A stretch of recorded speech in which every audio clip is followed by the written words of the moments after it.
సోగ్గాడి పెళ్ళం, ప్రేమ ప్రయాణం, ఈ రెండు వచ్చాయి. సోగ్గాడి పెళ్ళం గురుగారు జోదం సార్. మనిషి జోదాన్ని ఎంత నాశనం చేస్తుందని చెప్పడానికి జోదం చాలా తప్పు. ఐమాక్స్ గారు ఇది కానీ నేను ఎందుకంటాను గురుగారు, ఇవి మీరు సినిమా కంటే కూడా మీరు వీలైతే ఉన్నప్పుడు ఒకసారి చూస్తే అన్ని సినిమాలు 50 సినిమాలు చూడాలి కాకపోయినా ఇప్పుడు సోగ్గాడి పెళ్ళంలో హ్యాపీగా ఉన్న మోహన్ బాబు దాంట్లో ఆడవాళ్ళని పుట్టనీయకుండా ఆడవాళ్ళు పుడితే చంపేస్తుంటారు సార్. ఒక ఊరిలో పసిబిడ్డ పుడితే ఆడపిల్లని చంపేస్తారు. అది తెలిసిన మోహన్ బాబు ఏం చేస్తాడంటే పోయి సత్యనారాయణ కూతురు రమ్యకృష్ణ అమ్మాయిని ఎత్తుకొచ్చేస్తాడు. ఎత్తుకొని వస్తే ఆ అమ్మాయిది ఏంటి ఆడపిల్లని తీసుకొచ్చి, అవునా నా కొడుకు ఆడవాళ్ళు అంటే చంపేస్తున్నాడు, ఆడికి బుద్ధి రావాలంటే ఇది తెలియాలని చెప్పి ఈ అమ్మాయి స్పృహ తెప్పది ఇంట్లో తీసుకొచ్చి పాడిపోయాడు. అక్కడి నుంచి ఈ అమ్మాయి ఇంట్లో ఉంటుంది.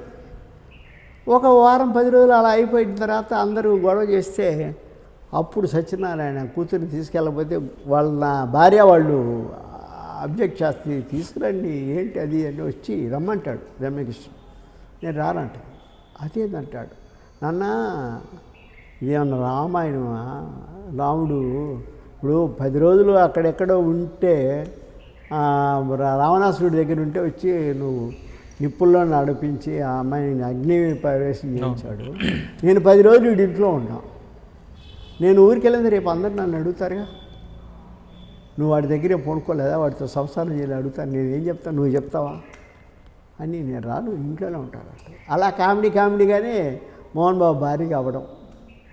అక్కడి నుంచి ప్రాబ్లమ్స్. వాడు జోదం పిచ్చి, రోజు నిద్రలేవని జోదం ఆడాలి. పశువులు అమ్మేస్తాడు, ఇల్లు అమ్మేస్తాడు. ఇలా క్లైమాక్స్కి వచ్చిన తర్వాత మంచి సీన్ సార్. అందరూ జోదంలో ఆఖరికి డబ్బులు లేక అమ్మాయి బ్లడ్ అమ్మి అన్నం తెచ్చి పెడతారు సార్. ఎవరికి? మోహన్ బాబు.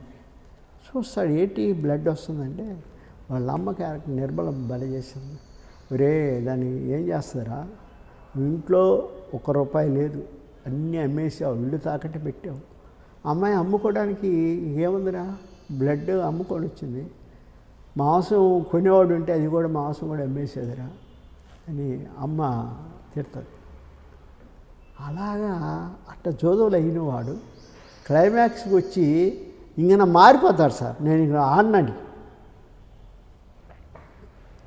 ఇంగుడు గారు మారిపోతాడు, నేను ఆడిన అంటాడు.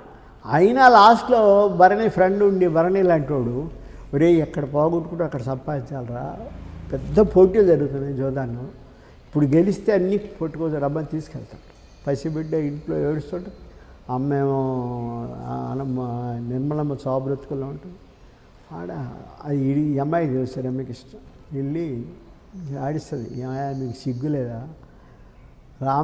దాంట్లో ఒక్కడే ధర్మరాజు ఒక్కడే జోదరు అనుకుంటే ఈ దేశంలో ఇంటింటా వీళ్ళే ఉన్నారు, మీ పెళ్ళాం బిడ్డలు ఏమవుతారు ఒకసారి ఆలోచించారంటయ్యా అని అడిగి పోతే అక్కడి నుంచి మారడం క్లైమాక్స్.